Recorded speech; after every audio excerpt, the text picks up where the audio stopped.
Mark எழுதின சுவிசேஷம் 12ஆம் அதிகாரம் 17ஆம் வசனத்தை வாசிக்க கேட்போம். புதிய ஏற்பாடு பக்கம் 67.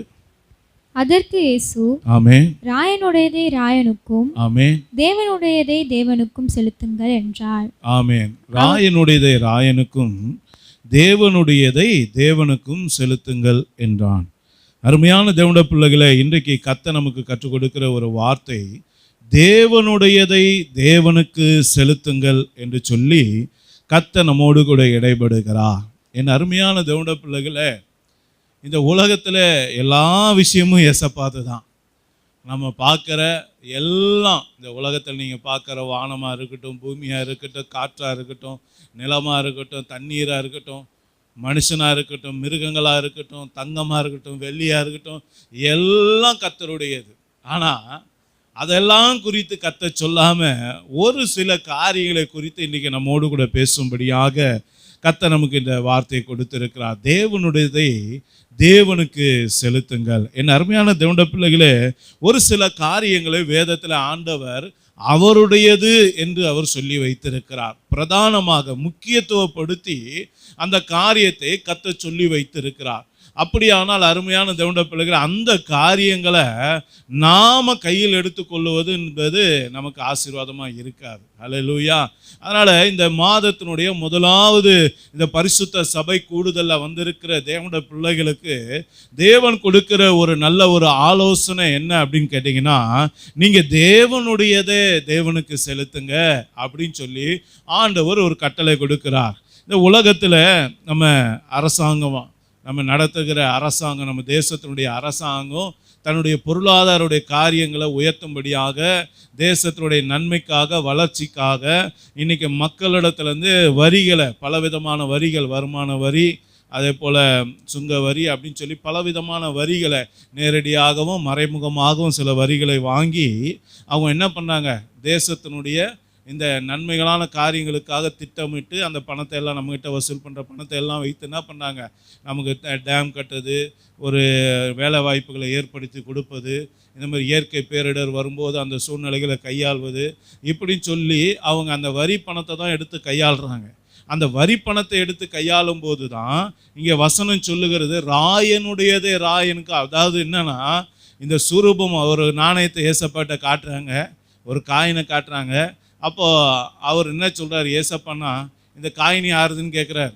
அப்போ அவங்க என்ன சொல்கிறாங்க, இந்த காயின் இந்த தேசத்தை ஆளக்கூடிய சீசர், ராயன்னா சீசர், இங்கிலீஷை சீசருடையது, ரோம சீசருடையது அப்படின்றாங்க. அப்போது அவர் என்ன சொல்கிறாரு, அது மேலெழுத்து யாருது, அதுவும் அவருதுன்னு சொல்கிறாங்க. அப்போ ராயனுடையது ராயனுக்கு செலுத்துங்க, தேவனுடையது தேவனுக்கு செலுத்துங்க. நல்லா கவனிங்க, இந்த உலக பிரகாரமான ராஜ்யத்தை ஆளக்கூடிய அரசாங்கம் உங்களுக்கு ஒரு கட்டளை கொடுக்கும்போது அந்த கட்டளைக்கு கீழ்ப்படிங்க, அதுதான் அதனுடைய அர்த்தம். நல்லா கவனிங்க.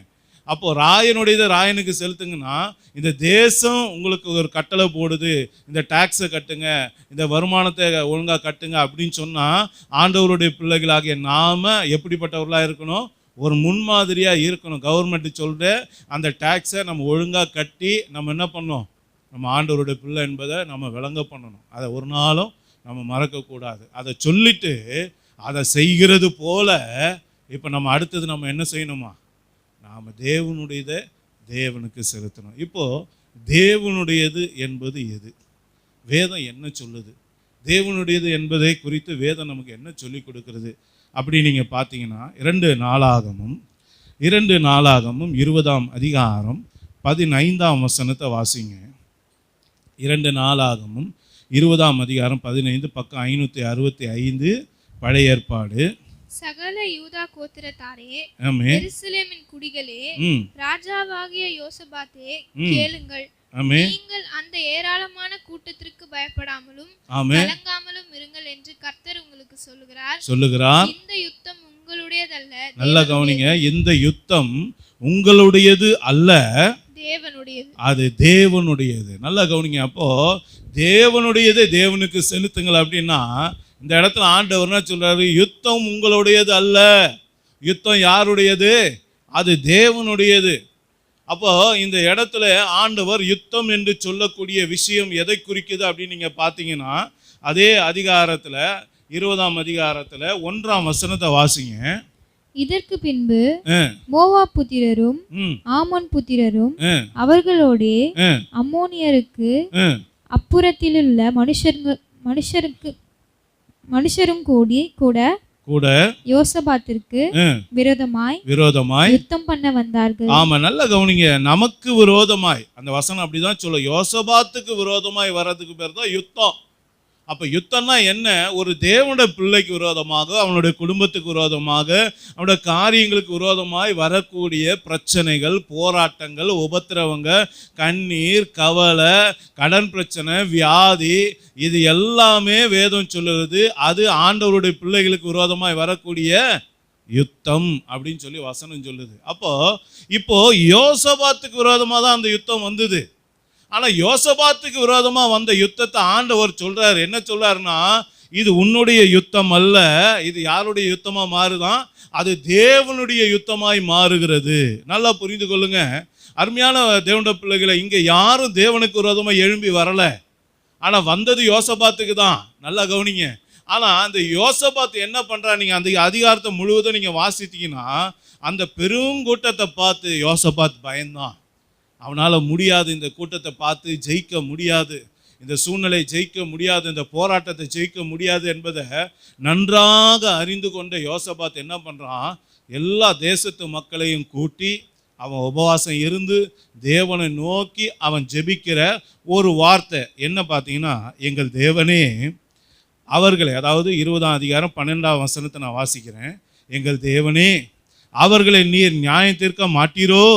எங்களுக்கு விரோதமாக வந்த இந்த ஏராளமான கூட்டத்திற்கு முன்பாக நிற்க எங்களுக்கு பலனில்லை, நாங்கள் செய்ய வேண்டியது என்னதென்று எங்களுக்கு தெரியவில்லை, ஆகையால் எங்கள் கண்கள் உம்மையே நோக்கி கொண்டிருக்கிறது என்று அவன் ஜெபிக்கிறதை இங்கே வேதம் காட்டி கொடுக்கிறது. ஏராளமான ஒரு யுத்தம், ஒரே நேரத்தில் பலவிதமான தாக்குதல். ஒரு ஆவிக்குரியவனை தாக்கும்போது என்ன பண்ண முடியும்? யோசித்து பாருங்க. ஒரு பக்கம் வியாதி, ஒரு பக்கம் வறுமை, ஒரு பக்கம் பிள்ளைக பிரச்சனை, ஒரு பக்கம் புருஷன் பிரச்சனை, ஒரு பக்கம் மனைவி பிரச்சனை, ஒரு பக்கம் இனத்தார் பிரச்சனை, ஒரு பக்கம் ஜனத்தார் பிரச்சனை, ஒரு பக்கம் வேலையில் பிரச்சனை, கூட வேலை செய்கிற பிள்ளைகளால் பிரச்சனை, பல நிந்தைங்க, பல அவமானங்க, தேவைகள் ஒரு பக்கம். இப்படி பல விதத்தில் ஒரு தேவனுடைய பிள்ளை சுற்றி சுற்றி சுற்றி தாக்கப்படும் போது அவன் என்ன செய்ய முடியும்? எது மேலே கவனம் செலுத்த முடியும்? அதுதான் இன்னைக்கு யோசபாத்தோட நிலைமை, அதுதான் இன்னைக்கு நம்மளுடைய நிலைமையும் கூட. அநேக சூழ்நிலையில் இது மாதிரி நம்ம ஒரே நேரத்தில் பல முனை தாக்கத்தை நம்ம சந்திக்கும் போது நம்மளால் என்ன செய்வது என்று திணறி போகக்கூடிய ஒரு சூழ்நிலை வருது. அப்போ இந்த யோசபாத்து ஏறெடுத்த ஜெபந்தான் இன்னைக்கு நாமளும் ஏறெடுக்கிறோம். நம்ம என்ன ஏறெடுக்கிறோம்? ஏசப்பா, இந்த சூழ்நிலை எப்படி கையாளன்னு தெரியல ஏசப்பா, இந்த போராட்டத்தை எப்படி ஜெயிக்கிறதுன்னு தெரியல, இந்த உபத்திரவத்தை எப்படி மேற்கொள்றது தெரியல, எனக்கு நிற்க பலன் இல்லை, என் கண்கள் உண்மையே நோக்கி கொண்டு இருக்கிறது என்று சொல்லி நாம் கண்ணீர் விட்டு நம்ம ஜெபிக்கிறோம். ஆனாலும் அந்த யுத்தம், அந்த போராட்டம் நம்மளை விட்டு நீங்காது. எப்போ நம்மளை விட்டு நீங்கும்? எப்போ நம்முடைய யுத்தம் கர்த்தருடைய யுத்தமாக மாறும்? எப்போ நம்முடைய போராட்டம் கர்த்தருடைய போராட்டமாக மாறும்? ஏன்னா நம்மளால் ஜெயிக்க முடியாதுன்ற நம்ம ஒத்துக்கிறோமே, இந்த பிரச்சனையை மேற்கொள்ள முடியாதுன்னு யோசபாத்து சொல்கிறாரு. எனக்கு நிற்கவே பலன் இல்லை சப்பா, இந்த கூட்டத்தை பார்த்தோன்னே எனக்கு பயம் வந்துருச்சு, திகில் வந்துருச்சு, அவ்வளோதான் எங்களுடைய வாழ்க்கை, என் குடும்பம், என் தேசம் பாழா போகுது தெரிஞ்சு போச்சு அப்படின்றத உணர்ந்து தான் அவன் கண்ணீரோடு ஜெபிக்கிறான்.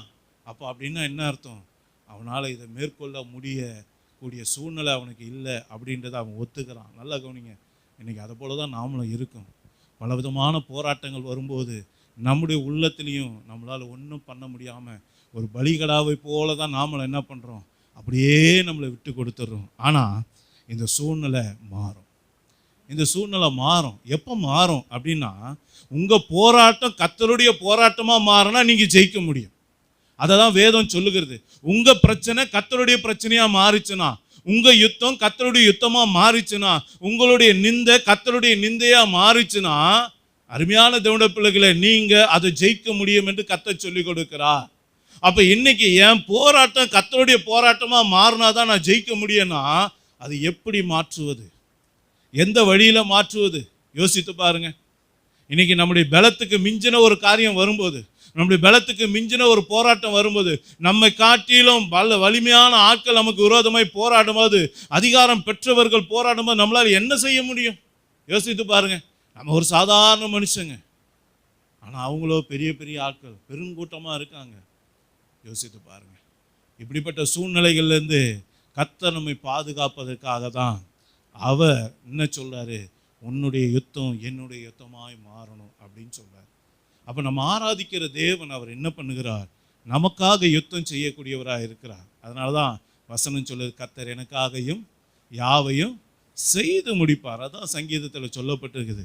அப்போ இன்றைக்கு உங்களுக்காக எனக்காக கர்த்தர் யாவையும் செய்து முடிப்பார்னா, யுத்தத்தையும் செய்வார், நமக்காக வழக்காடுவார், நமக்கு நீதியை கொண்டு வருவார், நமக்கு நியாயத்தை செய்வார். அப்போ இன்னைக்கு கர்த்தர் நமக்கு அதை செய்யணும்னா, என் அருமையான தேவனுடைய பிள்ளைகளை, இன்னைக்கு நம்முடைய போராட்டம் அவருடைய போராட்டமாய் மாறணும். அது எப்போ மாறும் அப்படின்னு நீங்கள் பார்த்தீங்கன்னா, அதே நாளாகம புஸ்தகத்தில் நீங்கள் வாசிங்க, 2 நாளாகமம் 20:14 வாசிங்க. அப்பொழுது சபையின் நடுவில் இருக்கிற மத்தனியாவின் குமாரனாகிய ஏயேலின் மகனான பெனாயாவுக்கு பிறந்த சகாரியாவின் புத்திரன் யாகாசியேல் என்னும் ஆசாபின் புத்திரரில் ஒருவனான லேவியன் மேல் கர்த்தருடைய ஆவி இறங்கினதினால் அவன் சொன்னது சகல யூதா கோத்திரத்தாரே, எருசலேமின் குடிகளே, ராஜாவாகிய யோசபாத்தே, கேளுங்கள். நீங்கள் அந்த ஏராளமான கூட்டத்திற்கு பயப்படாமலும் கலங்காமலும் இருங்கள் என்று கர்த்தர் உங்களுக்கு சொல்லுகிறார். இந்த யுத்தம் உங்களுடையது அல்ல, தேவனுடையது. நல்லா கவனிங்க. அது வரைக்கும் அவனுடைய யுத்தமா இருந்தது, இப்போ அது தேவனுடைய யுத்தமா கன்வெர்ட் ஆயிடுச்சு, அந்த இடத்துக்கு போயிருச்சு. அப்போ அருமையான தேவனுடைய பிள்ளைகள், இது எப்படி ஆச்சு அப்படின்னு பார்த்தீங்கன்னா, அந்த யகாசியேல் என்கிற ஒரு தேவ மனுஷன் மேலே கர்த்தருடைய ஆவி இறங்கின மாத்திரத்திலேயே, அது வரைக்கும் யோசபாத்துடைய யுத்தமாக இருந்தது, அது வரைக்கும் யூதா புத்திரருடைய யுத்தமாக இருந்தது. இன்றைக்கு கர்த்தருடைய யுத்தமாக அது மாறியது, அது தேவனுடைய யுத்தமாய் மாறியது. அதே போல என் அருமையான தேவனுடைய பிள்ளைகளே, இன்றைக்கு கர்த்தர் நம்மோடு கூட பேசுகிற ஒரு காரியம் என்ன? என் அன்பு தேவ பிள்ளையே, உன்னுடைய போராட்டம் கர்த்தருடைய போராட்டமாய் மாறணும்னா, உன்னுடைய பிரச்சனை கர்த்தருடைய பிரச்சனையாக மாறணும்னா, உனக்கு அதில் ஒரு பெரிய ஜெயம் வேணும்னா, உனக்கு அதில் பெரிய ஒரு நன்மை வேணும்னா, இன்றைக்கு உன்மேல கர்த்தருடைய அபிஷேகம் இறங்கணும். கர்த்தருடைய ஆவியானவர் உன்மேல பலமாய் கிரியை செய்யணும். தேவ ஆவி உன்மேல பலமாய் இறங்கணும். தேவ அபிஷேகம் உன் மூல அனல் மூட்டி எழுப்பப்படணும். இன்னைக்கு அந்த அபிஷேகம் உனக்குள்ள வரும்போது தான் உன்னுடைய யுத்தம் கர்த்தருடைய யுத்தமாய் மாறி போகும். அப்போ அருமையான தேவனுடைய பிள்ளைகளை, இன்னைக்கு அபிஷேகம் இல்லைன்னா நம்ம ஒன்றும் இல்லைன்றது தெரிஞ்சு போச்சா? நம்ம ஜீரோங்க, நம்ம ஜீரோ. நல்லா புரிந்து கொள்ளுங்க. என்னோடு கர்த்தர் இல்லைன்னா நான் ஒன்றுமே இல்லை. மோசே போய் நின்னதுனால செங்கடல் 2 பிளக்கல, மோசே கூட தேவன் இருந்ததுனால செங்கடல் 2 பிளந்துருச்சு. நல்லா புரிந்து கொள்ளுங்க. ஒரு சாதாரண மனுஷனுக்காக காரியங்கள் நடக்கிறது இல்லை. இஸ்ரவேல் ஜனங்களுக்கு முன்பதாக யார் போனார்? ஏசப்பா போனார். பகலிலே மேக ஸ்தம்பத்திலும் இரவிலே அக்கினி ஸ்தம்பத்திலிருந்து அவர் என்ன பண்ணார்? ஜனங்களை வழி நடத்தினார். அப்போ அருமையான தேவனுடைய பிள்ளைகளே, இன்றைக்கு உங்களுக்கும் எனக்கும் நம்முடைய பிரச்சனையிலிருந்து ஒரு பெரிய விடுதலை பெற்றுக்கொள்ளணும்னா, ஒரு பெரிய ஆசீர்வாதத்தை பெற்றுக்கொள்ளணும்னா, ஒரு பெரிய ஜெயத்தை பெற்றுக்கொள்ளணும்னா, இன்னைக்கு வேதம் சொல்லிக் கொடுக்கிறது, நம்முடைய பிரச்சனை கர்த்தருடைய பிரச்சனையா கர்த்தர் எடுத்துக்கொள்ளணும்னா, இன்னைக்கு நமக்குள்ள பரிசுத்த ஆவியின் அபிஷேகம் தேவை. அந்த அபிஷேகம் நிறைந்த வாழ்க்கை தேவை. இந்த அபிஷேகம் நிறைந்த வாழ்க்கை யாருக்குள்ள இருக்கிறதோ அந்த பிள்ளைகளுடைய காரியங்களை கர்த்தர் மாற்றுகிறார். அவங்க சூழ்நிலைகளை மாற்றுகிறார். போராட்டம் வரும் உண்மைதான், ஆனா அந்த போராட்டத்தை கர்த்தர் மாற்றி போடுவார். பிரச்சனை வரும் உண்மைதான், அந்த பிரச்சனையை கர்த்தர் மாற்றி போடுவார். எதிரிகள் எழும்புவார்கள் உண்மைதான், ஆனா அந்த எதிரிகளை கர்த்தர் வீழ்த்துவார். ஒரு பெரிய ஜெயத்தை அவனுக்கு கொடுப்பான். பெரிய நன்மை அவனுக்கு உண்டாகதை நம்ம வேதத்துல பார்க்க முடியும். அப்ப அருமையான தேவனுடைய பிள்ளைகளே, இன்னைக்கு கர்த்தருடைய அபிஷேகம் இறங்குறதுல 2 விதம் இருக்கு. நல்லா கவனிங்க. கர்த்தருடைய அபிஷேகம் இறங்குறதுல 2 விதம் இருக்கு. என்ன அப்படின்னு பார்த்தீங்கன்னா, நியாயாதிபதிகளின் புஸ்தகம் 14ஆம் அதிகாரம் 6ஆம் வசனத்தையும் பின்பு 19ஆம் வசனத்தையும் வாசிங்க. பக்கம் 322. அப்பொழுது கர்த்தருடைய ஆவி ஆமே அவன் மேல் பலமாய் இறங்கினதினால் அவன் தன் கையில் ஒன்றும் இல்லாதிருந்தும் அதை ஒரு ஆட்டுக்குட்டியை கிழித்து போடுகிறது போல், நல்ல கவனிங்க, ஒரு ஆட்டுக்குட்டியை கிழித்து போடுகிற எதை? ஒரு பால சிங்கத்துல ஒரு இளம் சிங்கம், வல்லமையான ஒரு சிங்கம், பலமுள்ள ஒரு சிங்கம் அவனுக்கு விரோதமாய் வருது. யாருக்கு விரோதமா? சிம்சோனுக்கு விரோதமாய் வருது. அந்த பலமுள்ள ஒரு சிங்கம் வரும்போது அவன் என்ன பண்றான்? ஒரு ஆட்டுக்குட்டியை கிழிக்கிறது போல இந்த சிம்சோன் என்ன பண்ணானா, அந்த பலமுள்ள சிங்கத்தை, பால சிங்கத்தை அவன் என்ன பண்ணான்? கிழித்து போட்டான் என்று சொல்லப்பட்டிருக்கு. எப்போது? பலமுள்ள தேவனுடைய பலமான அபிஷேகம் அவனுக்குள்ள இறங்கும் போது அது நடந்தது. இப்ப இன்னொரு வசனம், அதுலயே 19ஆம் வசனத்தை வாசிங்க. கர்த்தருடைய ஆவி அவன் மேல் இறங்கினதினால், நல்லா கவனிங்க, அங்க பலமா இறங்குச்சுன்னு வாசனம் போட்டிருக்கு. இங்க என்ன சொல்லப்பட்டிருக்கு? கர்த்தருடைய ஆவி இறங்குச்சு. வாசிங்க. அவன் அஸ்கலோனுக்கு போய் அவ்வூரில் 30 பேரை கொன்று அவர்களுடைய வஸ்திரங்களை உரிந்து கொண்டு வந்து விடுகதையை விடுவித்தவர்களுக்கு அந்த மாற்று வஸ்திரங்களை கொடுத்து. ஆமென். போதும். நல்ல கவனிங்க, இந்த இடத்துலயும் போராட்டம் தான், ஆனா அந்த இடத்துலயும் போராட்டம் தான். நல்லா கவனிங்க, இந்த 19ஆம் வசனத்துல சொன்னது சின்ன போராட்டம், ஆனா 6ஆம் வசனத்துல சொல்லப்பட்டது பெரிய போராட்டம். ஏன்னா சிங்கம் யாருக்கு அடையாளமா இருக்கு? பிசாசுக்கு அடையாளமா இருக்கு. அப்போ சிங்கம் போல பிசாசானவன் என்ன பண்றான்? கர்ஜிக்கிற சிங்கம் போல எவனை விழுங்கலாமோ என்று பிசாசே இன்னைக்கு என்ன பண்றான்? தேவனுடைய பிள்ளைக்கு விரோதமாக எதிர்த்து நிற்க வருகிறான். அப்போ அந்த பலமான ஒரு ஆட்கள் நமக்கு விரோதமாய் வரும்போது, ஒரு பலமான வல்லமை நமக்கு விரோதமாய் கிரியை செய்யும் போது, ஒரு பெரிய போராட்டம் வரும்போது, ஒரு பெரிய யுத்தம் வரும்போது, என் அன்பு தேவ பிள்ளைகளை, அப்பொழுது நமக்கு தேவை பலமுள்ள ஒரு அபிஷேகம் தேவை. அப்போ வல்லமையான ஒரு அபிஷேகம் தேவை. அப்போ நம்ம பாத்திரம் நிரம்பி வடிகிற ஒரு அபிஷேகம் தேவை. அப்படிப்பட்ட அபிஷேகம் தான் இந்த போராட்டத்தை ஜெயிக்க உதவும். நல்லா புரிந்து கொள்ளுங்க. ஆனா 19ஆம் வசனத்துல சொல்லப்பட்ட விஷயம், பரிசுத்த ஆவினால நிரம்பினா பிரச்சனைகளை மேற்கொண்டான். அந்த பிரச்சனைக்கு ஒரு அபிஷேகம் இருக்கு, பெரிய பிரச்சனைக்கு ஒரு அபிஷேகம் இருக்கு. நல்லா புரிந்து கொள்ளுங்க. அப்போ உங்க பிரச்சனை எதுவோ அதை பொறுத்து உங்க அபிஷேக அளவு பெருகணும். நம்ம அப்படி இருக்கோமா? யோசித்து பாருங்க. நம்ம ஒரே ஸ்டாண்டர்டாக இருக்கும். எப்போதும் ஒரு அரை டம்ளர் டீனா அந்த அரை டம்ளர் டீலேயே நிற்கிறோம் பாருங்க. அதே மாதிரி தான் அபிஷேகத்தில் நம்ம அப்படியே தான் இருக்கோம். போதும் நம்ம அபிஷேகம் கொஞ்ச நேரம் அப்படியே கையை தட்டி ஒரு 4 அந்நிய பாஷை பேசிட்டா அவ்வளோதான், அப்பா இன்னைக்கு கர்த்தர் பயங்கர அபிஷேகத்தில் நிரப்பிட்டாரு. இல்லைங்க, அபிஷேகம் அப்படின்னா எப்படின்றத நான் உங்களுக்கு சொல்கிறேன் பாருங்க.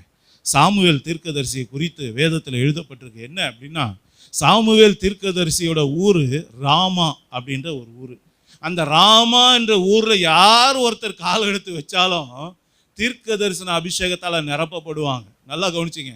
ஒரு இடத்துல சொல்லப்பட்டிருக்கு, சவுலு சாமுவேலை கொலை செய்ய வரான். கொலை செய்ய வந்தவன் ஊரில் காலை வச்ச உடனே கொலை செய்யறத மறந்துட்டு தேவ அபிஷேகம் நிரப்பண மாத்திரத்தில் அவன் தீர்க்க தரிசிகளோட என்ன பண்ணிட்டான்? தீர்க்க தரிசனம் உரைச்சிக்கிட்டே போயிட்டான். நல்லா கவனிச்சிங்க. அந்த ஊர்ல கால் வச்சாலே அபிஷேகம் நிரப்புது. அப்படிப்பட்ட அளவுக்கு அவனுடைய அபிஷேகத்தினுடைய எல்லை விஸ்தாரமாச்சு. அவனை மீறி அவன் ஊர்ல யாரும் கால் வைக்க முடியல. இதேதான் எலிசாவுடைய வாழ்க்கையில நடந்தது. எலிசாவோட கர்த்தர் இருந்தார், கர்த்தருடைய அபிஷேகம் இருந்தது. அந்த அபிஷேகம் இருந்ததுனால அவன் இருந்த இஸ்ரவேல் தேசத்து மேல ஒருத்தரும் கண்ணை வைக்க முடியல, ஒருத்தர் யுத்தம் பண்ண வர முடியல, ஒருத்தரும் அந்த தேசத்துக்கு விரோதமான கலகமான காரியங்களை செய்ய முடியல. அப்படியே மீறி சீரியா ராஜா ரகசியமா யுத்தம் பண்ண ஆலோசனை பண்ணா, அதையும் அவன் ரகசியத்தை வெளிப்படுத்திட்டான். நல்லா கவனிச்சு கொள்ளுங்க. இதுதான் அபிஷேகம் பெற்றவனுடைய கிருபை. மோசே மேல கர்த்தருடைய அபிஷேகம் எப்படி இருந்தது? அவங்ககிட்ட இருந்த அபிஷேகத்தை கொஞ்சம் எடுத்து வச்சாரு யோசுவா. அவன் என்ன பண்ணான்? சூரியனே நிப்பாட்டிவிட்டான், சந்திரனே நிப்பாட்டிவிட்டான். கொஞ்சம் அபிஷேகம் தான் எடுத்து வச்சார். நல்லா கவனிங்க. அவங்ககிட்ட இருந்து கொஞ்சம் அபிஷேகத்தை எத்தனை பேருக்கு எடுத்து வச்சாரு? 70 பேருக்கு எடுத்து வச்சாரு. அப்ப இவனுடைய அபிஷேகத்தினுடைய அளவு எவ்வளவு பாருங்க. அப்ப இன்னைக்கு அருமையான தேவனுடைய பிள்ளைகளே, இன்னைக்கு தேவனுடைய அபிஷேகத்தை பெற்றுக்கொள்வதில் நாம போதுன்ற அளவுக்கு திருப்திக்குள்ள நம்ம வரக்கூடாது. அந்த திருப்தி யாரு பட்டாலும் அவங்களால சின்ன சின்ன விஷயங்களை மட்டும்தான் மேற்கொள்ள முடியும், பெரிய விஷயங்களை மேற்கொள்ள முடியாது. அப்ப பெரிய விஷயங்களை மேற்கொள்ளணும்னா உங்களுக்கு பெரிய அபிஷேகம் வேணும்.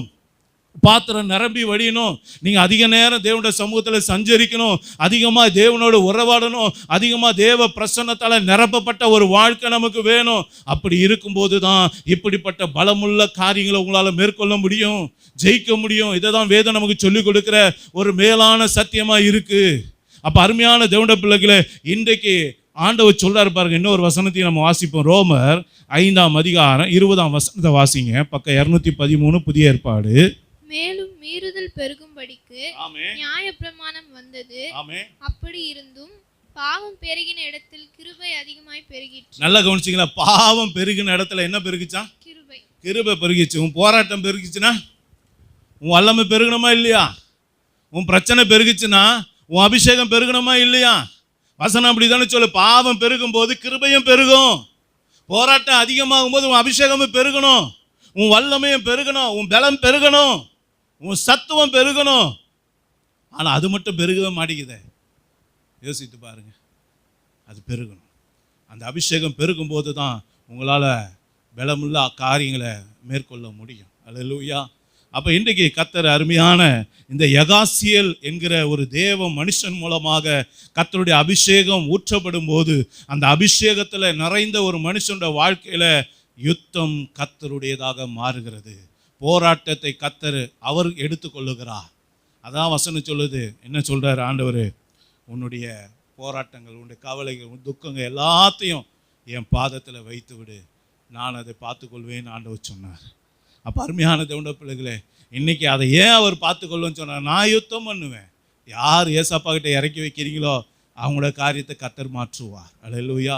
நீதிமானுக்கு விரோதமாய் வரும் போராட்டங்கள், பிரச்சனைகள் அநேகம் உண்டு. ஆனாலும் கர்த்தர் அவை எல்லாவற்றிலிருந்து அவனை விடுவிப்பார், நிச்சயம் விடுவிப்பார்.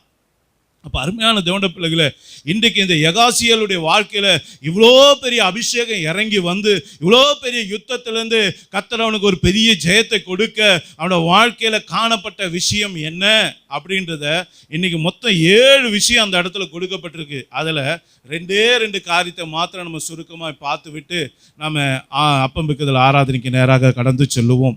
இந்த யகாசியேலை பற்றி சொல்லும்போது மாத்திரம் நீங்கள் வசனத்தை பார்த்தீங்கன்னா 7 காரியத்தை அவங்க சரித்திரத்தையே அங்கே சொல்லப்பட்டிருக்கு. பார்த்தீங்களா?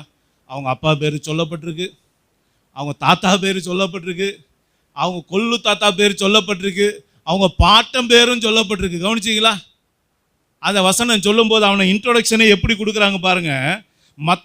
மத்தனியாவின் குமாரனாகிய ஏயேலின் மகனாகிய பெனாயாவுக்கு பிறந்த சகரியாவின் புத்திரன் யகாசியேல் அப்படின்னு சொல்லப்படுது. நேரடியாக யகாசியேல்னு சொல்லாமல் ஏன் ஆண்டவர் இத்தனை பேரை மென்ஷன் பண்ணுறாரு?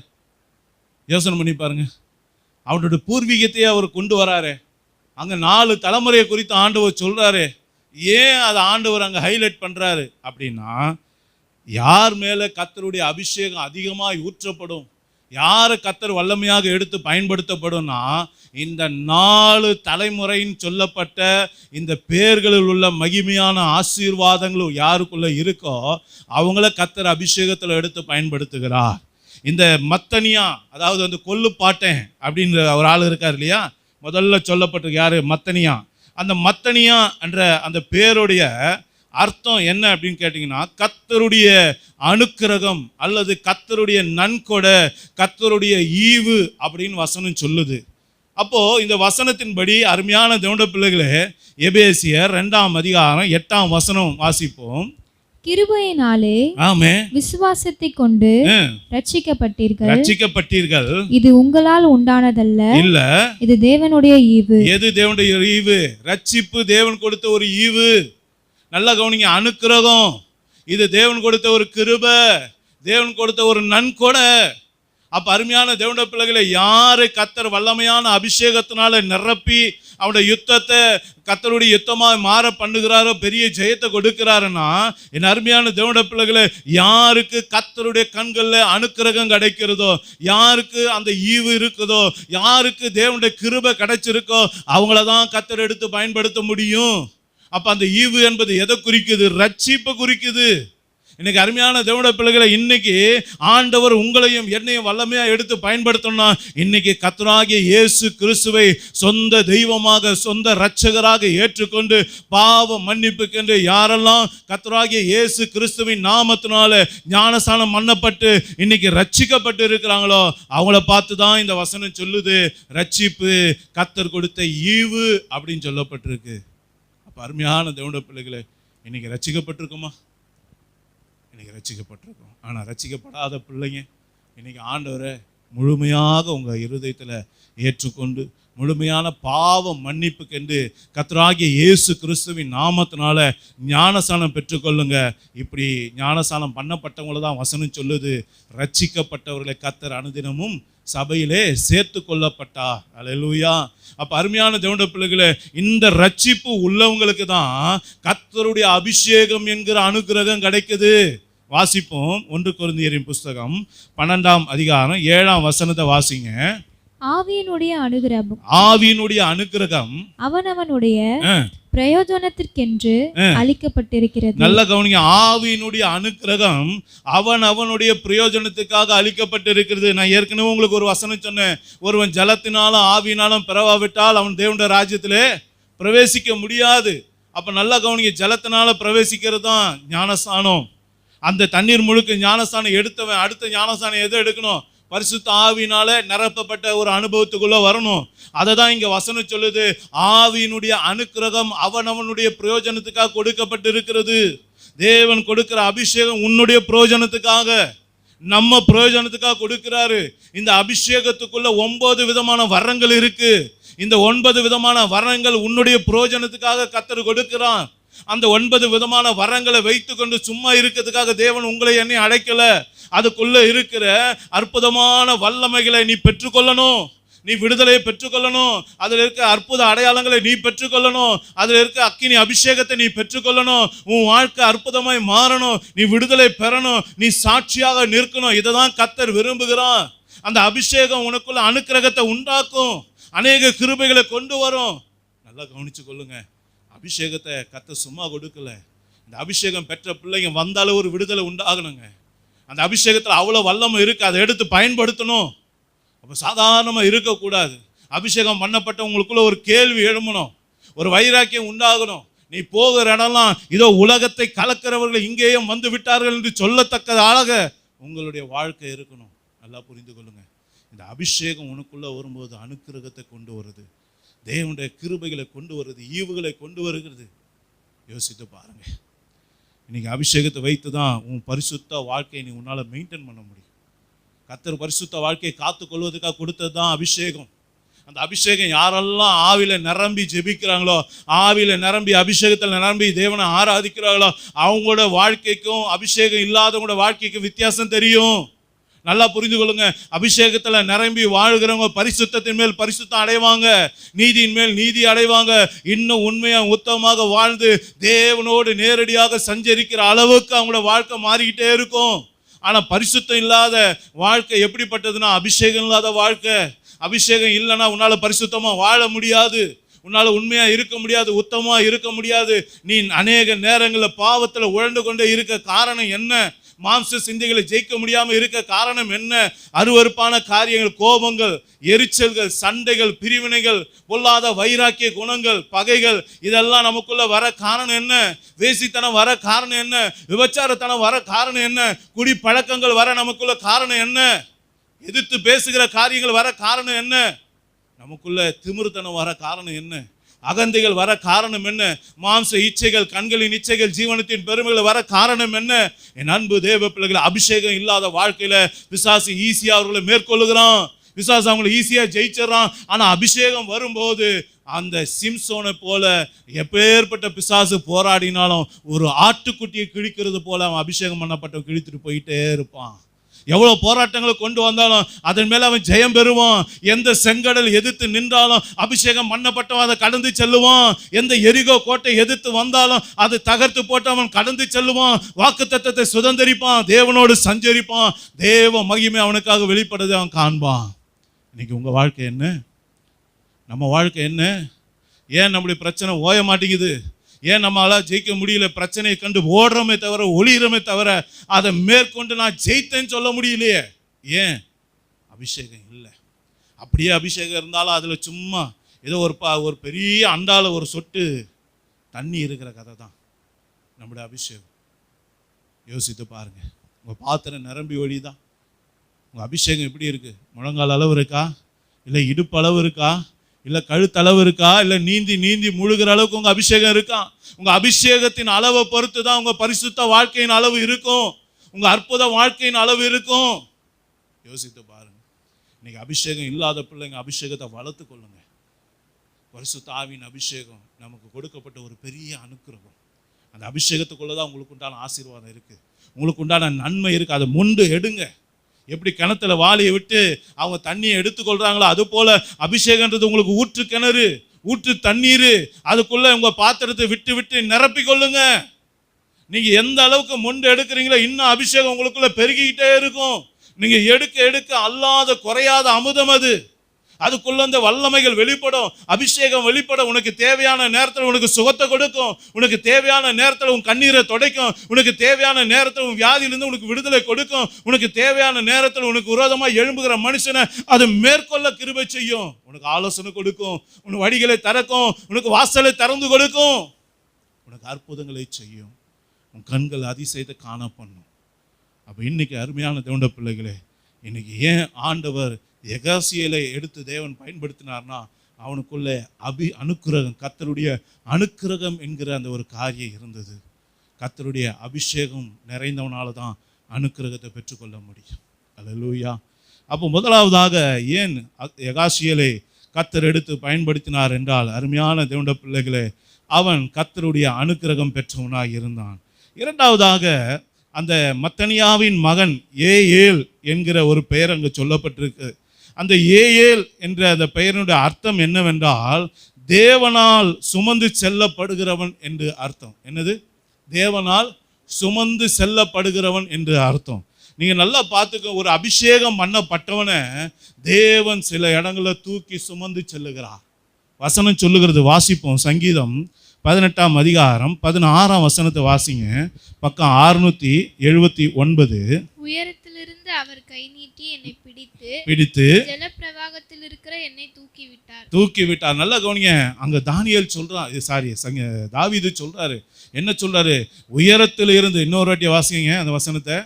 உயரத்திலிருந்து அவர் கை நீட்டி என்னை பிடித்து ஜலப்பிரவாகத்தில் இருக்கிற என்னை தூக்கி. நல்லா கவனிங்க. ஜலப்பிரவாகம் போல பிரச்சனை எனக்கு நேராக வரும்போது அவர் தன்னுடைய கையை நீட்டி என்னை தூக்கி எடுத்தார், என்னை தூக்கி விட்டார். அருமையான தேவனுடைய பிள்ளைகளே, உன்னால ஒரு பிரச்சனையை மேற்கொள்ளுகிற இடம் வரும்போது தான் உன்னை இறக்கி விடுவார். ஆனா உன்னால மேற்கொள்ள முடியாத பிரச்சனை வரும்போது அந்த இடத்துல கர்த்தர் உன்னை தூக்கி சுமந்து செல்லுகிற ஒரு தேவனாய் இருக்கிறார். அங்கதான் தாவீது அதை தான் சொல்றான், எனக்கு ஜலப்பிரவாகம் போல வரும்போது என்னால அந்த பிரச்சனையை மேற்கொள்ள முடியாது என்பதை அறிந்த தெய்வம் அவர் என்ன பண்ணாரு? என்னை தூக்கி எடுத்து இப்ப அவர் எனக்கு முன்பதாக வந்து நிற்கிறார். என் அருமையான தேவனுடைய பிள்ளைகளே, இன்னைக்கு இதுதான் தேவனுடைய அபிஷேகம் பண்ணப்பட்டவனுடைய வாழ்க்கையினுடைய ஒரு பெரிய காரியம். இன்னைக்கு அபிஷேகம் உனக்குள்ள இருக்கும்போது நீ நடக்க முடியாத ஒரு சூழ்நிலை வரும், நீ போராட முடியாத ஒரு சூழ்நிலை வரும். இந்த யோசபாத்தை போல சுற்றிலும் இருந்து பலவிதமான சத்துருடைய போராட்டங்கள் உனக்கு எதிராக வரும்போது என் அன்பு தேவ பிள்ளைகளை, அந்த இடத்துல உனக்காக கர்த்தர் இறங்கி வந்து யுத்தம் பண்ணுவார். அந்த இடத்துல கர்த்தர் உனக்காக வழக்காடுவார். கர்த்தர் அந்த இடத்துல உனக்காக பரிந்து பேசுவார். உன்னுடைய காரியங்களை அவருடைய காரியமாக மாற்றிக்கொள்ளுவார். இதுதான் வேதம் சொல்லுகிறது. இன்னொரு வசனத்தை நம்ம வாசிப்போம் பாருங்க. உபாகமத்தோட புஸ்தகம் 1ஆம் அதிகாரம் 30 to 33 வசனத்தை வாசிங்க. உங்களுக்கு முன் செல்லும் உங்கள் தேவனாகிய கர்த்தர் தாமே எகிப்தில் உங்களோடு இருந்து உங்கள் கண்களுக்கு முன்பாக செய்தது எல்லாவற்றை போலவும் வனாந்திரத்தில் செய்து வந்தது போலவும் உங்களுக்காக யுத்தம் பண்ணுவார். ஒரு மனிதன் தன் பிள்ளையை சுமந்து கொண்டு, நல்ல கவனிங்க, எப்படி யுத்தம் பண்ண போறாரு? ஒரு மனிதன் தன் பிள்ளையை சுமந்து கொண்டு போவது போல நீங்கள் இவ்விடத்திற்கு வரும் வரைக்கும் நடந்து வந்த வழிகள் எல்லாவற்றிலும் உங்கள் தேவனாகிய கர்த்தர் உங்களை சுமந்து கொண்டு வந்ததை கண்டீர்களே. உங்கள் தேவனாகிய கர்த்தர் நீங்கள் பாளையம் இறங்கினத்தக்கதாக இடத்தை பார்க்கவும் நீங்கள் போக வேண்டிய வழியை உங்களுக்கு காட்டவும் இரவில் அக்கினியிலும் பகலில் மேகத்திலும் உங்களுக்கு முன் சென்றாரே. இப்படி இருந்த போதும். நல்லா கவனிங்க. ஆண்டவர் இங்க வேத வசனத்துல அழகா சொல்லி கொடுக்கிற ஒரு காரியத்தை பாருங்க. கர்த்தர் நமக்காக யுத்தம் பண்ண ஆரம்பிக்கும் போது அவர் என்ன பண்றாரா, நம்மை அவர் தூக்கி சுமந்து செல்லுகிற ஒரு தேவனாய் இருக்கிறான். தகப்பன் எப்படி தன்னுடைய பிள்ளையை தோல் மேலே சுமந்து செல்லுகிறானோ அதே போல என் அருமையான தேவனுடைய பிள்ளைகளை உன்னால் உன்னால மேற்கொள்ள முடியாத போராட்டம் வரும்போது, உன்னால சகிக்க முடியாத பிரச்சனைகள் வரும்போது, உன்னால எதிர்க்க முடியாத போராட்டங்கள் உனக்கு எதிராக வரும்போது, மனிதர்கள் எதிராக வரும்போது, ஜல பிரளயம் போல பிரச்சனைகள் எழும்பும் போது, என் அன்பு தேவ பிள்ளைகளே, உன்னை கர்த்தர் தனியே விடுவது இல்லை. கர்த்தர் உன்னோடு கூட இருக்கிறார். அவர் எப்படிப்பட்டவராய் இருக்கிறார்? அந்த நேரத்தில் உன்னை அந்த இடத்துல இருந்து தூக்கி எடுத்துக்கிட்டு அவர் தோள் மேல உன்னை உட்கார வச்சு அவர் அந்த ஜலப்பிரவாகத்துக்கு எதிர்த்து நிற்கிறார். அவர் அந்த மனுஷனுக்கு எதிர்த்து நிற்கிறார். சாதாரண தாவீது தான், ஆனா அவ்வளோ பெரிய ராட்சசனுக்கு முன்பாக போய் நின்றான். எப்படி போய் நின்றான்? கர்த்தர் அவனோடு கூட இருந்தார். அல்லேலூயா. அங்க தாவீது யுத்தம் பண்ணல, தாவீது கர்த்தருடைய தோள் மேலதான் இருந்தான். அந்த ராட்சசனை ஜெயிச்சது ஏசப்பா. அல்லேலூயா. அந்த ராட்சசனை ஜெயிச்சது ஏசப்பா. இன்னைக்கு அதே ஜெயத்தை தான் உங்களுக்கு எனக்கும் கர்த்தர் கொடுக்கிறா. என் அருமையான தேவனுடைய பிள்ளைகளே, இன்றைக்கு அபிஷேகத்தில் நிறைந்த ஒரு வாழ்க்கை உங்களுக்குள்ள எனக்குள்ள இருக்குமே ஆனால் கர்த்தர் நம்மை தூக்கி எடுக்கிற தேவனாய் இருக்கிறார். பலவிதமான நெருக்கங்கள் வரும்போது, தாங்க முடியாத பாரங்கள் வரும்போது, தாங்க முடியாத பிரச்சனைகள் வரும்போது, மீள முடியாத பிரச்சனைகள் வரும்போது, என் அன்பு தேவ பிள்ளைகளை, அந்த இடத்துல கர்த்தர் நம்மை தூக்கி எடுத்து தோள் மேலே வைத்து, இன்னும் சொல்லப்போனா கழுகு தன் குஞ்சுகளை தன்னுடைய சட்டையில சுமந்து செல்வது போல கர்த்தர் நம்மை ஒவ்வொரு நாளும் நடத்தி செல்லுகிறார். அல்லேலூயா. எத்தனை பெரிய ஒரு பாக்கியம் பாருங்க. இன்னைக்கு அபிஷேகம் எவ்வளோ பெரிய காரியத்தை பண்ணுது பாருங்க. ஒன்று, அபிஷேகம் அனுக்கிரகத்தை கொண்டு வருது. ரெண்டாவது, அபிஷேகம் கர்த்தரை தூக்கி சுமக்க வைக்கிறது. இன்னைக்கு அந்த அபிஷேகம், அது குறித்து ஒரு கரிசனை நம்மகிட்ட இருக்கா? யோசித்து பாருங்க. ஒரு மனுஷனுடைய வாழ்க்கையில் பயங்கரமான போராட்டம் வரும்போது, அந்த மனுஷன் ஒவ்வொரு நாளும் தேவனோடு நடக்கிற ஒரு மனுஷன். ஒவ்வொரு நாளும் நடக்கும்போது அவன் தினமும் நடந்து போகிற அந்த பாதையில் 4 விதமான காலடி அந்த அடிகளை பார்ப்பான். நல்லா கவனிச்சிங்கன்னா,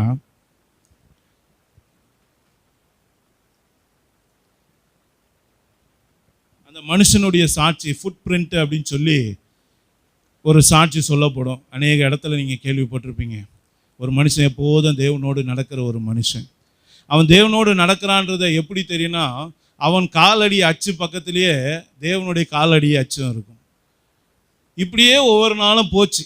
திடீர்னு அவனோட வாழ்க்கையில் பயங்கரமான போராட்டம் வரும்போது, அவனால் தாங்க முடியாத பிரச்சனை வரும்போது, அவன் அந்த காலடி அச்சை பார்க்குறான். திடீர்னு 2 காணும். 4 இருந்தது எப்போவுமே. 1 2 அவனுடையது, 2 ஏசப்பாவுடையது. திடீர்னு என்ன ஆகிப்போச்சு? பிரச்சனை அதிகரிக்கிற நேரத்தில், கவலை வர நேரத்தில், போராட்டம் வர நேரத்தில் 4 காலடி இருக்க வேண்டிய இடத்துல 2 காலடி தான் இருந்தது. இவனுக்கு உடனே கோவம் வந்துருச்சு. ஏசப்பாவை பார்த்து கேட்குறான். என்ன கேட்குறான்? ஆண்டவரே, பிரச்சனை வர நேரத்தில் என்கிட்ட இல்லாமல் போயிட்டீங்களே, போராட்டம் வரும்போது என் கூட இல்லாமல் போயிட்டீங்களே, என்னை தனியாக விட்டுட்டீங்களே அப்படின்னு சொல்லி புலம்புறான், கண்ணீர் வடிக்கிறான், ஆண்டவர்கிட்ட கோவப்படுறான், சண்டை போடுறான். அப்போ ஏசப்பா சொன்னார், அந்த காலை ஒழுங்காக பாரு, அது யாருதுன்னு பாரு, உன் காலையும் பாரு, என் காலையும் பாரு அப்படின்னும் போது, அது அவனுடைய கால் இல்லை. பிரச்சனை வரும்போது 2 கால் தடை இருந்தது பாரு, அது அவனுடைய கால் இல்லை. அது யாருடைய கால்? ஏசப்பாவுடைய கால். அப்போ என் காலம் எங்கே போச்சு அப்படின்னு இப்போ அவனுக்கு அடுத்த சந்தேகம் வந்துருச்சு. நீ நடக்கலடா, உன்னதான் நான் கையில் தூக்கிட்டு சுமந்தனடா அப்படின்னாரு. அல்லேலூயா. அருமையான தேவனுடைய பிள்ளைகள், ஒரு நாள் நம்ம கர்த்தர் தனியே விடுகிற தேவன் அல்ல. அல்லேலூயா. உங்களுக்கு போராட்டம் பெருகும்போது, உங்கள் பிரச்சனை பெருகும்போது, அபிஷேகம் பண்ணப்பட்ட ஆளா நீங்களும் நானும் இருக்கும்போது, கர்த்தர் உங்களையும் என்னையும் தூக்கி சுமந்து செல்லுகிற ஒரு நல்ல தகப்பனாக இருக்கிறார். அல்லேலூயா. அப்போ இன்னைக்கு அந்த அபிஷேகத்தை பெற்றுக்கொள்ளுங்க. அதுதான் தேவனுடையது. அந்த அபிஷேகம் உங்களுக்குள்ளே இருக்கும்போது நீங்கள் தேவனுடையவர்களாக மாறி போகிறீங்க. உங்கள் யுத்தம் அவருடைய யுத்தமாக மாறிடுது. உங்கள் பிரச்சனை அவருடைய பிரச்சனையாக மாறி போகுது. அந்த இடத்துல அவர் யுத்தம் பண்ண ஆரம்பிச்சிடறாரு. அல்லேலூயா. உங்களால் எங்கே ஜெயிக்க முடியுமோ அங்கே தான் உங்களை விடுவார். இந்த பிரச்சனை, அதாவது நமக்கெல்லாம் ஏற்ற மாதிரி இருக்கக்கூடிய என்னது, இந்த உலகத்தை சொல்லுவாங்க ஏப்பலாங்கி சோப்பலாங்கி, அந்த மாதிரி ஆளுகிட்ட தான் நம்மளை சண்டை போட விடுவார். நம்மளை இந்த கோலியாத்து மாதிரி பிரச்சனை வந்ததுன்னா, இது நம்ம பிள்ளையால் முடியாதுன்னு பண்ணுறாரு, அவர் இறங்கி வந்துடுறாரு. அல்லேலூயா. அவர் நம்மளை தோள் மேலே தூக்கி வச்சுட்டு அவர் சண்டை போட்டு ஜெயத்தை நமக்கு கொடுக்குறாரு. எத்தனை பெரிய அன்புள்ள தெய்வம் பாருங்கள். அல்லேலூயா. அதை தான் வசனம் சொல்லுது. நெருக்கப்படுகிற காலங்களிலே அவர் என்ன பண்ணுறாரு? நமக்காக சத்துருக்கு எதிர்பட்டு நமக்கு பெரிய ஜெயத்தை கொடுக்குறாருன்னு சொல்லப்பட்டிருக்கு. அல்லேலூயா. அப்போ இன்றைக்கி அருமையான தேவனுடைய பிள்ளைகளே, இன்றைக்கி உங்கள் யுத்தம் கர்த்தருடைய யுத்தமாக மாறும். எப்போது? நீங்கள் அபிஷேகத்தில் நிறைந்த ஒரு வாழ்க்கை உங்ககிட்ட இருந்தால் அது மாறும். அது மாறும். அது மாறுறதுக்கு நீங்கள் இடம் கொடுக்கணும். அபிஷேகத்தில் நிறைந்த வாழ்க்கை கொடுங்க. எப்போ ஜெபித்தாலும் அபிஷேகத்தில் நிரம்புங்க. சும்மா ஏதோ ஒரு 4 அந்நிய பாஷை பேசிட்டா பயங்கரமான அபிஷேகத்தில் நிரம்பிட்டுன்னு நினைக்காதீங்க. இந்த இடத்துல நீங்கள் வந்தாலே, நீங்கள் போகிற இடம், ஜெபிக்கிற இடம், ஆராதிக்கிற இடம், நீங்கள் போகிற எல்லா இடத்துலையும் நீங்கள் போய் நின்னாலே அந்த இடத்துல ஒரு மகிமை வெளிப்படணும், ஒரு வல்லமை வெளிப்படணும், ஒரு அற்புதம் நடக்கணும், ஒரு அடையாளம் நடக்கணும், ஒரு பெரிய விடுதலை கட்டளையிடப்படணும். அதுதான் அபிஷேகம் பண்ணப்பட்டவனுடைய காரியம். சிம்சோன் போன இடத்துல சிங்கத்தை கிழிச்சு போட்டான். ஒரு இடத்துக்கு போனான், 30 பேர் கொண்டு ட்ரெஸ்ஸை உரிச்சு போட்டான். நல்லா கவனிங்க, அபிஷேகம் பண்ணப்பட்டவனால் சும்மா இருக்க முடியாது. அவன் எப்போதும் கர்த்தருடைய வல்லமையை சுமந்து செல்லுகிற பாத்திரமா இருப்பான். அல்லேலூயா. நீங்கள் போகிற இடத்துல வியாதி உள்ளவங்க இருந்தால் சுகமாவாங்க. நீங்கள் போகிற இடத்துல பிசாசு இருந்தால் விலகி ஓடும். நீங்கள் போகிற இடத்துல கண்ணீரோடு இருக்கிறவங்களுக்கு ஆறுதல் உண்டாகும். நீங்கள் போகிற இடத்துல பிரச்சனையோடு இருக்கிற பிள்ளைகளுக்கு தேவ ஆலோசனை வெளிப்படும். இதுதான் அபிஷேகம் பண்ணப்பட்ட வாழ்க்கை. இன்னைக்கு அந்த வாழ்க்கை நம்மகிட்ட இருக்கா? என் அபிஷேகத்தினோட அளவு எப்படி இருக்குது? உங்களை நீங்களே யோசித்து பாருங்கள். கண்களை மூடுவோமா? எல்லாரும் கண்களை மூடுவோம். கொஞ்ச நேரம் ஆண்டவரோட வார்த்தையை கேட்ட நாம இன்னைக்கு உங்களால் தாங்க முடியாத பிரச்சனையோடு நீங்கள் இங்கே வந்திருக்கலாம், கண்ணீரோடு வந்திருக்கலாம், வேதனையோடு வந்திருக்கலாம். இதனுடைய முடிவு என்னவாக மாறுமோ என்று கலக்கத்தோடு வந்திருக்கலாம், திகைப்போடு வந்திருக்கலாம். ஆனால் இன்றைக்கு ஆண்டவர் உன்னோடு கூட பேசுகிறார். என் அன்பு சகோதரனே, என் அன்பு சகோதரியே, உன்னால் இந்த பிரச்சனையை ஜெயிக்க முடியாது. உன்னால் இந்த போராட்டத்தை மேற்கொள்ள முடியாது. உன்னால் இந்த கடன் பிரச்சனையை தனியாக மேற்கொள்ள முடியாது. உன்னால் இந்த வியாதியிலிருந்து தனியாக விடுதலை பெற முடியாது. உன்னால் இந்த பிசாசும் போராட்டத்திலிருந்து விடுதலை பெற முடியாது. உன்னுடைய யுத்தத்தை என் கையில் கொடுத்துருன்னு சொல்லி கர்த்தர் சொல்லுகிறா. இன்றைக்கி கர்த்தர் என்னுடைய யுத்தத்தை எடுத்துக்கொள்ளணும்னா, என் போராட்டத்தை அவர் பார்த்து கொள்ளணும்னா, என் கண்ணீரை அவர் துடைக்கணும்னா, என் வேதனைகளை அவர் மாற்றணும்னா, இன்றைக்கி என்னிடத்துல அந்த அபிஷேகம் இருக்கா? அபிஷேகம் இறங்கும்போது தானே இந்த காரியங்கள்லாம் மாறுதலாக முடிகிறது. என் அன்பு தேவ பிள்ளையே, இன்றைக்கி அபிஷேகத்துக்காக இன்னும் எவ்வளோ நாள் தான் நீ அஜாக்கிரதையாக இருப்ப? அது மேலே கவனம் செலுத்தாமல் இன்னும் இருப்ப? இன்னும் எவ்வளோ அசட்டையாக இருப்ப? இன்னும் எவ்வளோ நிர்விசாரமாக இருப்ப? தனி ஜபத்தை ஏறெடு எவ்வளோ ஆண்டவர் வார்த்தை கொடுத்தாரு. அந்த தனி ஜபத்தெல்லாம் செட்டப் பண்ணுறியே, உபவாச ஜபத்தெல்லாம் செட்டப் பண்ணுறியே, ஆராதனையெல்லாம் செட்டப் பண்ணுறியே. ஆராதனை நேரத்தில் அபிஷேகத்தை அளவில்லாமல் ஊற்றுகிற தெய்வம் அல்லவா? அவரை துதிக்கிற இடத்துல அபிஷேகத்தை அளவில்லாமல் ஊற்றுகிற தெய்வம் அவர் அல்லவா? அந்த அபிஷேகத்தை நேரத்தெல்லாம் வீணடிக்கிறியே. எப்படி அப்புறம் அபிஷேகம் உனக்குள்ள வெளிப்படும்? எப்படி உன்னால் பிசாசை மேற்கொள்ள முடியும்? எப்படி உன் கண்ணீர் துடைக்கப்பட முடியும்? எப்படி ஆண்டவர் உன் வாழ்க்கையில் அற்புதம் செய்ய முடியும்? யோசித்து பாருங்க. என் அன்பு தேவ பிள்ளை, இன்னைக்கு ஒரு தீர்மானம் எடு. ஏசப்பா, என் அபிஷேகத்தை வர்த்திக்க பண்ணுங்கப்பா. அபிஷேகம் பெறாதவங்க அபிஷேகத்தை கேளுங்க.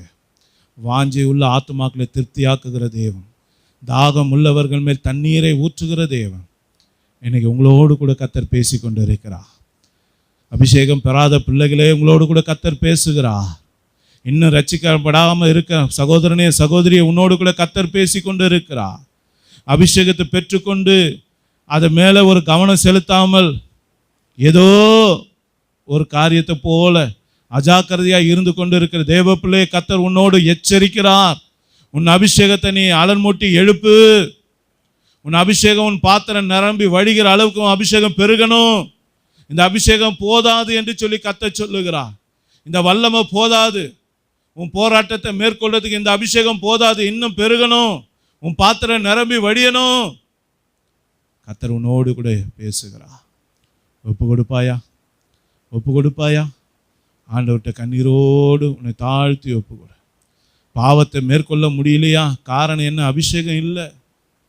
பிசாசை ஜெயிக்க முடியல, அபிஷேகம் இல்லை. தூக்கத்தை ஜெயிக்க முடியல, அபிஷேகம் இல்லை. சோம்பலை ஜெயிக்க முடியல, அபிஷேகம் இல்லை. கோபத்தை ஜெயிக்க முடியல, அபிஷேகம் இல்லை. துணிகரமாய் நடந்து கொள்ளுகிற காரியத்தை ஜெயிக்க முடியல, அபிஷேகம் இல்லை. என் அன்பு தேவ பிள்ளையே, மனம் கசந்தா மட்டும் போதாது, அதை ஜெயிக்கிறவனாய் நீ மாறணும், ஜெயிக்கிறவளாய் மாறணும். இன்னைக்கு கர்த்தர் உன்னோடு கூட பேசுகிறார். உன் வறுமையை மாற்றும்படியாக, உன் தேவைகளை சந்திக்கும்படியாக, உன் போராட்டங்களிலிருந்து உனக்கு விடுதலை கொடுக்கும்படியாக கர்த்தர் உன்னோடு கூட பேசுகிறார். உன் அபிஷேகத்தை அனல் மூட்டி எழுப்பு. இன்னைக்கு வெறுமையாக போகக்கூடாது. இன்னைக்கு ஒரு தீர்மானம் பண்ணு. ஆண்டவரே, என் அபிஷேகம் நிரம்பணும்ப்பா, என் பாத்திரம் நிரம்பி வடியணுமப்பா, என்னை நிரப்பி அனுப்புங்க, என்னை நிரப்பி அனுப்புங்க, என்னை வெறுமையாக அனுப்பாதீங்க. ஒப்பு கொடுப்போமா, ஒப்பு கொடுப்போமா, ஒப்பு கொடுப்போமா.